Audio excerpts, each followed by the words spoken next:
If you knew what was inside the ice machine, you would never order a cold drink at a restaurant again. While kitchens are inspected strictly, ice machines are often ignored. They are dark, wet, and rarely emptied. This creates the perfect environment for a specific type of pinkish-brown bacterial slime called Serratia marcescens. It doesn't just grow, it thrives, feeding on mineral residue, dust particles, and microscopic food vapors floating through the air. It grows in thick, jelly-like sheets inside the water chutes and the freezing trays. In many fast food investigations, the ice was found to contain more bacteria than the toilet water in the same restaurant. Some reports even found insect parts and mold colonies layered deep inside the machinery, untouched for years. When the machine dispenses ice, flakes of this dried mold and slime break off. They freeze into the center of the cubes, suspended like prehistoric insects in amber. As your drink melts the ice, the slime rehydrates, releasing a slow drip of mold spores directly into your soda. Cheers. You are afraid of things you have never experienced, and scientists finally know why. You are living through your ancestors' trauma. In a groundbreaking study at Emory University, researchers trained mice to fear the smell of cherry blossoms by shocking them each time they sensed it. Here's the scary part. Their children, who had never been shocked or smelled the blossoms, shook with terror the moment they encountered the scent. Even the grandchildren carried the same fear.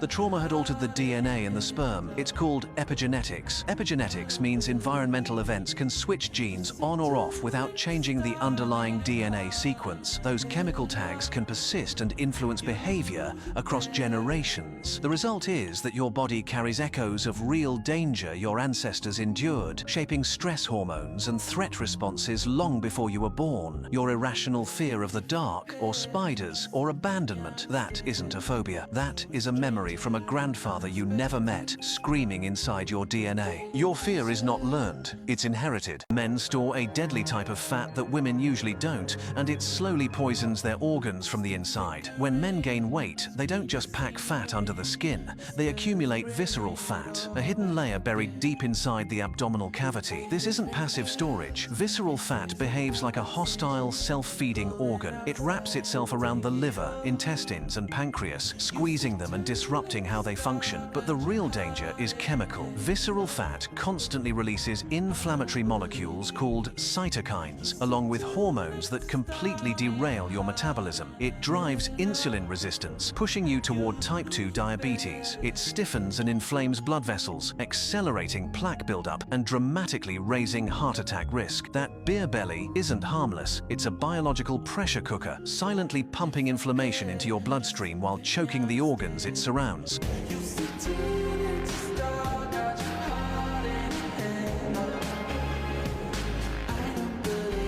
Your earbuds are not just hurting your ears, they are actively shrinking your brain. Science has uncovered a terrifying link between hearing damage and cognitive decline. When you destroy those hair cells with loud music, your brain has to work overtime just to process basic reality. It diverts precious energy from the prefrontal cortex, the part responsible for thinking and memory, just to interpret sound. This is called cognitive load. Over time, this constant strain leads to structural changes. Neural pathways weaken, gray matter thins, and the brain slowly begins to atrophy. Studies show that people with even mild hearing damage face a dramatically higher risk of accelerated cognitive aging, early onset dementia, and even Alzheimer's disease. You think you're just turning the volume up to feel the music on your commute. In reality, you're speeding up the decay of the very organ that defines who you are. The volume button is the only thing standing between you and a brain that collapses decades too soon. So ask yourself, was that extra volume worth trading years of your mind for? Why do doctors inject in the gluteal muscle and not your arm, thigh, or anywhere else? The gluteal muscle isn't chosen by accident. It's the safest doorway between life-saving medicine and a nerve that can cripple you for life. When doctors need to deliver thick antibiotics, vaccines, or hormones, they can't just use a vein. Some medications are too concentrated, too bulky, or would burn your bloodstream if injected directly. They need deep muscle, a biological sponge. The gluteal muscle muscles are the thickest in your body, packed with blood vessels and perfect for absorbing large doses quickly and safely. But just beneath that huge muscle sits a hidden hazard, the sciatic nerve. It's the largest nerve you have, thumb thick, controlling most movement and sensation in your leg. If a needle hits it, the fallout is severe. Sharp nerve pain, loss of muscle control, and in rare cases, permanent paralysis. That's why nurses aim only for the upper outer quadrant. It's the one safe zone that hits deep muscle while avoiding the sciatic nerve.